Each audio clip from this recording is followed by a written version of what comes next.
Mga kapuso, sa mga mahilig mangukay ug mga sanina, ang usa ka general nga ato makauban karong buntaga gipangitaan og pamaagi nga ang mga oversized nga mga sanina o dili ba ka mga ukay-ukay mahimong bet kaayo nga pang outfit of the day kun OOTD. Kana pinaagi sa upcycling ni Kim Ronolo. Ug makauban nato siya karong buntaga mga kapuso. Hi Kim, may buntag ug dayon sa At Home with GMA Regional TV. Kamusta ka? Hello sir, maayong buntag. Okay ra ko sir. Wow, great to hear that, no, Kim? O unang-una, unsa ba ning upcycling nga ginatawag, Kim? Ang upcycling mo na siya ang mga pag-recycle sa mga gamit nga kumbaga tawgon na lang natog patapon na pero gipangitaag way nga i-recreate siya into something new and something trend. O paunsa ba ka, Kim, nag-start ani idea sa upcycling? Ug unsa pod ang mga materials nga imong ginagamit aron ma-recycle ug magamit pa og balik?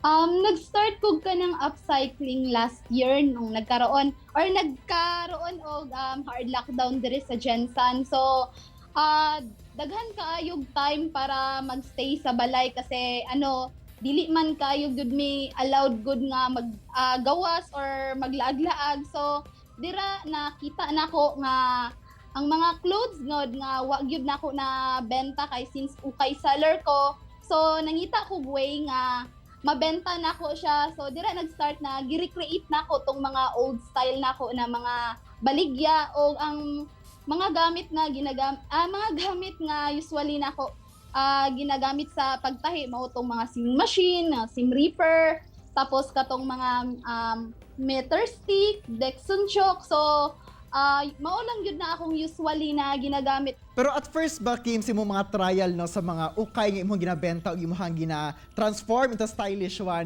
unsa ba nga mga sanina ang una nimo gipang transform o ipang tahi na pud og balik? Usually akong gina-transform ay katong mga oversized or katong mga old style na gyud kaayo siya nga mga clothes. So dili gyud siya appreciate kayo sa marketplace and also kanang mga formal.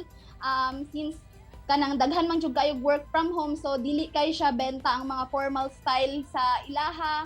And dira mao na akong mga ginagamit mag-refashion og mga iba't ibang style sa clothes, and usually akong ginabuhat na style kay pang Korean style and yung mga Bangkok na nagsilabasan karon sa marketplace. Og aron, Kim, no, mahimong patok online ang imong mga sanina ang ginabenta. Paunsa sa ba nimo gina-conceptualize nga dapat ingani ang style o mahimong kalabasan sa imong mga damit nga mahimo siya more fashionable o brand new look tan-awon? Nagapangita kog mga ideas sa online kung paunsa ang trend karon. So usually more on top sleeve man gyud ang nagsilabasan karon sa sa fashion industry.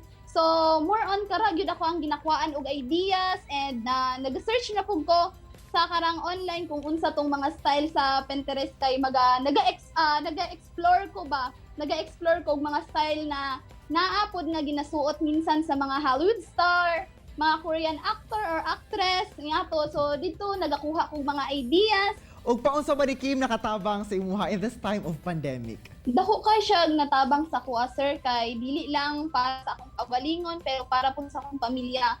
Kay katong nagka-pandemic jud daghan gyud kayo nawad-ag trabaho even sa ako ang family usapod sila sa mga nawad-an og trabaho pero pinaagi niini sa akong mga gipangbuhat. Dako kay siya natabang sa among pang-adlaw-adlaw, nakabayad siya sa mga bills and pinaagi niini sa mga ginakita nako, pinaagi sa mga rework na kong clothes nga ginabenta gyud nako siya sa online. Og lagi karon no kani hinay-hinay na og kaboom ang imong mga creations because of the upcycling nimo. Karon ba gina-look forward ba nimo nga mahimo kang usa ka fashion designer? Actually sir, marag diha-diha gyud. Ginahuna-huna gyud nako nga in the future nga mahimo gyud kung usa sa mga fashion designer o magkaroon jud kog sariling clothing line na sa ako ang pangalan. So in the future, looking forward kaayo ko sir na mahimo yung usa sa mga sikat nga fashion designer. O karon mga kapuso, ipakita ka nato ni Kim ang ihang pag-rework ug usa ka sanina aron mahimo kining very stylish ug brand new look ingon man bet na kaayo nga pang OOTD. So for today's video is gagawa tayo ng isang DIY turno which is inspired by Pinterest again. Based on your low budget, nag-ukay ako for only 20 pesos. So, i-refashion po natin siya into something new and something trend. And without further ado, let's get started!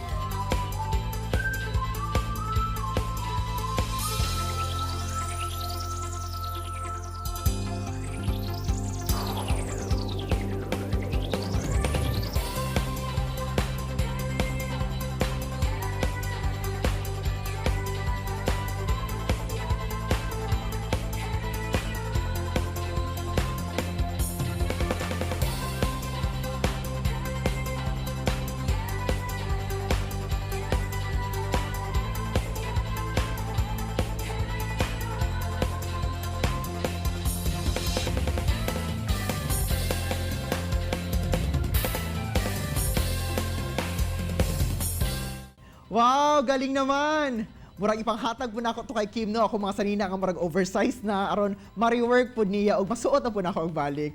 Bitaw, dahan kay salamat Kim sa imong oras ug higayon nga gihatag sa At Home with GMA Regional TV. Mga kapuso, relax lang mo, mubalik pa ang At Home with GMA Regional TV. Kini ang At Home with GMA Regional TV.